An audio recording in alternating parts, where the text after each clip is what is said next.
உயிருடன் எழுந்த மீட்பரேசுவின் சொந்தமானாரே. உயிருடன் எழுந்த மீட்பரேசு சொந்தமானாரே. உயிர்த்தெழுந்தாரே. ஆமென். இயேசு உயிரோடு எழுந்தார். ஹல்லேலூயா. ஒரு நாள் வரும், அப்பொழுது நம்முடைய பிஷப் தேவரூபன் அவர்கள் உயிரோடு எழுந்து அவர் நேசித்த இயேசுவோடு கூட நித்திய காலமாய் வாழ்வார்.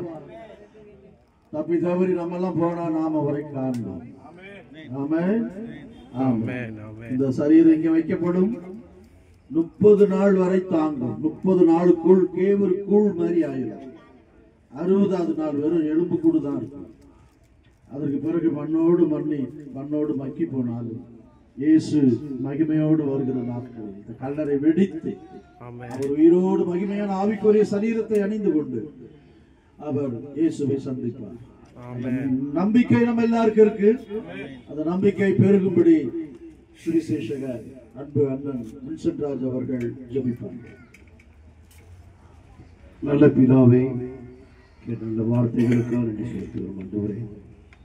ஆண்டவரே, அருமையான ஆண்டவரே, தேவன் அவரே ஆத்ம ஆதாயத்திலே எவ்வளவு அக்கறை என்பதை ஆண்டவரே இந்த மரண நாளிலும் மிகப்படியே ரட்சிப்புக்கேற்ற மனதுக்கேற்ற ஒரு செய்தியை பரிசுத்தாவிற்கு கொடுத்தபடி நாம் துதிக்கிறோம். பயிரிடுகிறவன் பலனில் முந்தி பங்கடைவான் வாசிக்கிறோம். இயேசுவின் நாமத்தினால மிகப்படி அதுக்கு பிரயாசம் தேவை. ரட்சிப்பு பிரயாசப்பட்டதான தேவரூபம் இப்பொழுது பிரயாணப்பட்டதான தேவரூபம் மடியிலே பிரகாசமா இருக்கிறதான தேவரூபம் இயேசுவின் நாமத்தினால ஆண்டவரே துதிக்கிறோம். ஜெபித்தது போல ஆண்டவரே தோற்று கிறிஸ்துவுக்குள் மரித்தவர்கள் முதலாக இருந்திருப்பார். ஆமா, நான் விசுவாசிக்கிறோம். அந்த முதல் வரிசை இருந்திருக்கக்கூடியவர்களாய் அதை மாற்றி தருகிறதுக்காக இயேசுவின் நாமத்தினாலே ஆண்டவரே இதுவரைக்கும் அறியாத யாரா இருப்பார் என்று சொன்னால் தடவியாயிலும் அறிந்து கொள்ளும்படி ஐயா மரணத்தின் மூலமாக தடவியாயிலும் அறிந்து கொள்ளும்படி உதவி செய்யும்படி ஜெபிக்கிறேன்.